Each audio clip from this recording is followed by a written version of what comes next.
শুধুমাত্র একটি ডিম দিয়ে তৈরি করে ফেলেছি অসম্ভব মজাদার বিকেলের নাস্তা। আসসালামু আলাইকুম এভরিওয়ান, সবাই কেমন আছেন? আশা করি সবাই খুব ভালো আছেন। আবারও চলে এসেছি আপনাদের মাঝে নতুন একটি রেসিপি নিয়ে। আজকে তৈরি করেছি অসম্ভব মজাদার বিকেলের নাস্তা। এই নাস্তাটি তৈরি করা কিন্তু খুবই সহজ, শুধুমাত্র একটি ডিম আর ঘরোয়া অল্প কিছু উপকরণ দিয়ে কিন্তু মজাদার নাস্তাটি তৈরি করে ফেলা যায়। এই নাস্তাটি আমি কিভাবে তৈরি করেছি সেই রেসিপিটি আজকে আপনাদের সঙ্গে শেয়ার করব। তো দেরি কিসের, চলুন এই অসম্ভব মজাদার নাস্তা তৈরির ফুল রেসিপিটি দেখে নেই। মজাদার নাস্তা তৈরি করার জন্য প্রথমে একটি বাটিতে দিয়ে দিচ্ছি একটি ডিম। এখানে আমি একটি মুরগির ডিম দিয়ে দিচ্ছি, সাথে দিয়ে দিচ্ছি চিনি। এখানে আমি 1 কাপ পরিমাণ চিনি দিয়ে দিচ্ছি, আপনারা আপনাদের স্বাদ মতন দিয়ে দিবেন। আর সাথে দিয়ে দিব লবণ, এখানে আমি 1/2 চা চামচ লবণ দিয়ে দিচ্ছি। এবার একটি হ্যান্ড উইক্সের মাধ্যমে খুব ভালোভাবে ডিমের সঙ্গে চিনিগুলো মিশিয়ে নিব। হ্যান্ড উইক্সের মাধ্যমে খুব ভালোভাবে নেড়ে চিনিগুলো গলিয়ে ফেলতে হবে। তো এদিকে দেখতেই পাচ্ছেন চিনিগুলো কিন্তু অলমোস্ট অনেকটা পরিমাণে গলে গিয়েছে, তার কিছুক্ষণ ভালোভাবে নেড়ে নিব। কিছুটা সময় ভালোভাবে নেড়ে নেওয়ার পর দেখতেই পাচ্ছেন খুব ভালোভাবে চিনিগুলো গলে গিয়েছে। এবার এর মধ্যে দিয়ে দিচ্ছি 1 কাপ পরিমাণ ময়দা। একবারে বেশি ময়দা দিব না, অল্প পরিমাণ করে দিব। আর সাথে দিয়ে দিচ্ছি বেকিং পাউডার। এখানে আমি 1 টেবিল চামচ বেকিং পাউডার দিয়ে দিচ্ছি। এবার হাতের সাহায্যে খুব ভালোভাবে ডিমের মিশ্রণের সঙ্গে ময়দাগুলো খুব ভালোভাবে নেড়ে মিশিয়ে নিব। এই নাস্তাটি তৈরি করার সময় একটা ডিমের সঙ্গে কিন্তু 1 কাপ ময়দা হলেই হয়ে যাবে। আর যদি মনে হয় যে না আরও কিছুটা ময়দা লাগবে, সেক্ষেত্রে কিন্তু আপনারা বাড়তি করে কিছুটা ময়দা অ্যাড করে নিতে পারবেন। তো এদিকে কিন্তু ডিমের সঙ্গে খুব ভালোভাবে ময়দাগুলো আমি মেখে নিয়েছি। এবার এর মধ্যে দিয়ে দিচ্ছি ঘি। এখানে আমি 2 টেবিল চামচ পরিমাণে ঘি দিয়ে দিচ্ছি। আপনারা চাইলে কিন্তু এখানে ঘির পরিবর্তে রান্নার তেলও ব্যবহার করতে পারবেন। তো এখন আমি খুব ভালোভাবে ময়দার সঙ্গে ঘিগুলো মেখে নিব। এভাবে মেখে নিলে কিন্তু এই ময়দার মিশ্রণটি কিন্তু হাতে লাগবে না। এদিকে কিন্তু খুব ভালোভাবে আমি ময়দার ডোটি খুব সুন্দর করে মুথে নিয়েছি। এবার কিন্তু আমার ভালোভাবে মুথে নেওয়া হয়ে গিয়েছে, দেখতেই পাচ্ছেন। এবার আমি একটি সাইডে কিছুক্ষণের জন্য এই ময়দার ডোটি রেখে দিব। কিছুক্ষণ ময়দার ডোটি রেখে দেওয়ার পরে দেখতেই পাচ্ছেন অনেকটা পরিমাণে ফুলেও গিয়েছে, সাথে কিন্তু খুবই সফট হয়েছে। এবার এই ময়দার ডোটি আমি একটি রুটি বেলার ফিরেতে নিয়ে খুব ভালোভাবে লম্বা করে এর সাহায্যে খুব ভালোভাবে বেলে নিব। তো এদিকে দেখতেই পাচ্ছেন লম্বা করে কিন্তু অনেকটা পরিমাণে বেলে নেওয়া হয়ে গিয়েছে। অনেকটা পরিমাণে পাতলা করে লম্বা করে কিন্তু বেলে নেওয়া হয়ে গিয়েছে। এবার একটি ছুরির সাহায্যে ছোট ছোট শেপে খুব ভালোভাবে কেটে নিব।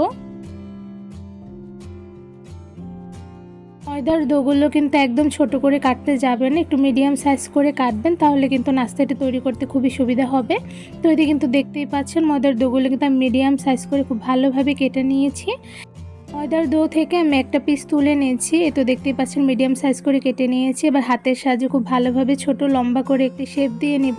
আপনারা যে কোনো শেপেই কিন্তু এই নাস্তাটি তৈরি করে ফেলতে পারবেন। তো এখানে কিন্তু আমি লম্বা শেপ করে নাস্তাটি তৈরি করে ফেলছি। তো এতে কিন্তু লম্বা শেপ দেওয়া হয়ে গিয়েছে। এবার ছুরির সাহায্যে আমি একটু ডিজাইন করে নিচ্ছি। এখানে আমি আড়াআড়ি করে ডিজাইন করে নিচ্ছি। আপনারা চাইলে কিন্তু লম্বা করেও নিতে পারেন বা সোজাসুজিও ডিজাইন করে নিতে পারেন। আমার এই ডিজাইনটাই ভালো লাগে, তাই আমি এইভাবে ডিজাইন করে কেটে নিয়েছি। তো এদিকে কিন্তু নাস্তাটি তৈরি হয়ে গিয়েছে। এবার সেম প্রসেসে বাকি ময়দার ডোগুলো দিয়ে সেমভাবে আমি এই নাস্তাগুলো তৈরি করে নিব।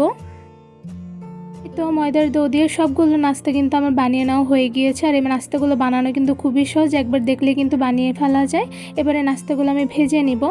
তো নাস্তাগুলো ভাজার জন্য একটি প্যানে দিয়ে দিচ্ছি পরিমাণ অনুযায়ী তেল। তেল হালকা পরিমাণে গরম হয়ে আসলে এর মধ্যে দিয়ে দিচ্ছি একটা একটা করে সবগুলো বানিয়ে রাখা নাস্তাগুলো। তেলগুলো কিন্তু একদম বেশি গরম করে নেওয়া যাবে না, তাহলে কিন্তু নাস্তাগুলো পুড়ে যেতে পারে। তো এই পর্যায়ে কিন্তু আমার সবগুলো নাস্তা একটা একটা করে গরম তেলের মধ্যে দিয়ে দেওয়া হয়ে গিয়েছে। এবার মিডিয়াম আঁচে নাস্তাগুলো ভেজে নিব। তো এদিকে দেখতেই পাচ্ছেন কিছুক্ষণ নাস্তাগুলো ভেজে নেওয়ার পরে নাস্তাগুলোর উপরে কিন্তু গোল্ডেন ব্রাউন কালার চলে এসেছে। এই পর্যায়ে একটা চামচের সাহায্যে সবগুলো নাস্তা একটা একটা করে উল্টে নিচ্ছি। একটা একটা করে সবগুলো নাস্তা কিন্তু আমার উল্টে নেওয়া হয়ে গিয়েছে। এবার কিছুক্ষণ নাস্তাগুলো ভেজে নিব। এই তো মিডিয়াম আঁচে খুব ভালোভাবে ভেজে নেওয়ার পর দেখতে পাচ্ছেন নাস্তাগুলো কিন্তু খুব সুন্দর কালার চলে এসেছে। এবার এই নাস্তাগুলো আমি একটা বাটিতে তুলে নিব। এবার সেম প্রসেসে বাকি নাস্তাগুলো ভেজে নেব। তো এখানে আমি গরম তেলের মধ্যে সবগুলো নাস্তা একটা একটা করে দিয়ে দিচ্ছি। এই তো গরম তেলের মধ্যে সবগুলো নাস্তা কিন্তু দিয়ে দেওয়া হয়ে গিয়েছে। এবার মিডিয়াম আঁচে নাস্তাগুলো ভেজে নিব। নাস্তাগুলো কিছুক্ষণ ভেজে নেওয়ার পরে দেখতেই পাচ্ছেন নাস্তাগুলোর নিচে কিন্তু হালকা গোল্ডেন ব্রাউন কালার চলে এসেছে। তো এই পর্যায়ে একটি চামচের সাহায্যে একটা একটা করে সেম প্রসেসে আমি সবগুলো নাস্তা উল্টে নিচ্ছি।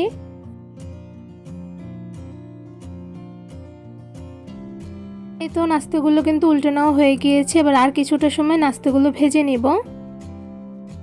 এই নাস্তাগুলো ভাজতে কিন্তু খুব একটা বেশি সময় লাগে না, 3 থেকে 4 মিনিট একদম চুলার আঁচ মিডিয়ামে রেখে ভেজে নিলেই কিন্তু খুব সুন্দরভাবে কালার চলে আসে।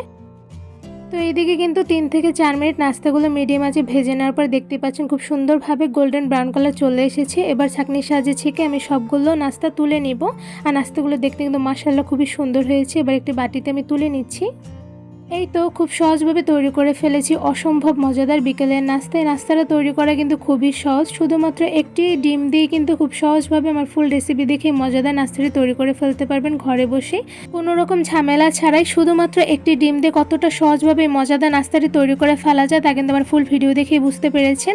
আমি একটা নাস্তা আপনাদের তুলে দেখাচ্ছি, তো দেখতেই পাচ্ছেন মাশাআল্লাহ কতটা সুন্দর লাগছে। আর এই নাস্তাটা খেতে কিন্তু অসম্ভব মজাদার হয়ে থাকে, আর সাথে কিন্তু নাস্তাটি খুবই সফটও হয়। আমি একটু ধরে দেখাচ্ছি, তো দেখতে পাচ্ছেন কি পরিমাণে সফট হয়েছে। নাস্তাটি আমি একটু ভেঙে দেখাচ্ছি, এই তো দেখতে পাচ্ছেন মাশাআল্লাহ ভিতরে কতটা পরিমাণে সুন্দর হয়েছে, দেখতে কিন্তু খুবই লোভনীয় হয়েছে।